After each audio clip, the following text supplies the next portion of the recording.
être consciente de la condition des femmes et vouloir lutter pour une égalité réelle. Et en cela, je suis féministe. Être une femme en politique, c'est très compliqué. Parfois, on a peur de sourire. On a peur d'être trop souriante. On a envie de donner cette image d'une personne ferme, politique, sérieuse.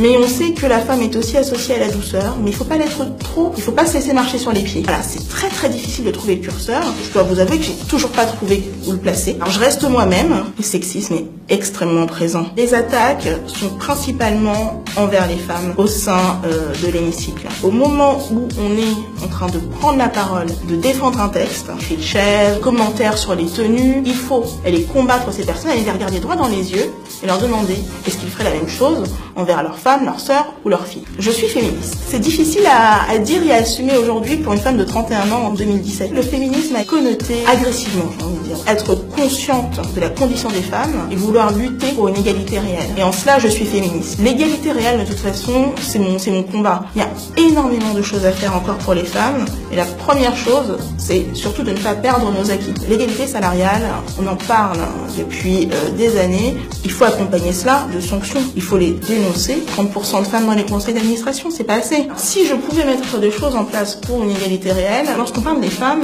on oublie le sujet de la fragilité. Les violences conjugales ne sont pas suffisamment dénoncées. Le viol conjugal, c'est quelque chose qui est encore tabou. On n'en parle pas, comme si finalement les violences sur les mineurs, la prostitution, c'était pas chez nous.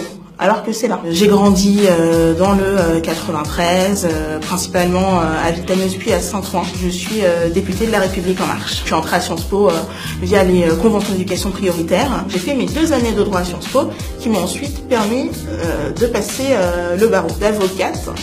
Je suis devenue une femme politique, il a fallu que je l'assume. J'ai été repérée à l'époque par Jean-Michel Darrois, qui m'a proposé un stage dans son cabinet. À cette occasion, j'ai rencontré Emmanuel Macron. Je lui ai dit que j'avais vu la création de son mouvement, que je savais pas forcément où ça allait, je savais pas forcément ce qui allait se passer, mais qu'il pouvait compter sur moi. Et c'est comme ça que j'ai rejoint En Marche. Lorsqu'Emmanuel Macron a lancé son appel aux candidatures pour les législatives, je n'y ai pas répondu. Puis j'ai vu une interview d'Emmanuel Macron. Il a regretté le peu de candidatures féminines et il a parlé de moi. Il a dit, on a des femmes engagées dans notre mouvement, mais qui ne veulent pas être candidates. Je ne me voyais pas députée, mais en fait, j'y avais toute ma place. Je pense incarner aussi ce qu'on veut porter avec La République En Marche. Alors, si j'avais un message pour les jeunes filles, ce serait surtout de bien réfléchir à ce qu'elles veulent être. On est de toute façon dans une société qui est en train d'être chamboulée, tout est en train d'être redéfini. Si je revoyais la jeune fille que j'étais, je dirais courage, ça ira mieux. Et moi, j'étais pas forcément bien dans ma peau. Je ne prenais pas la parole en public. J'étais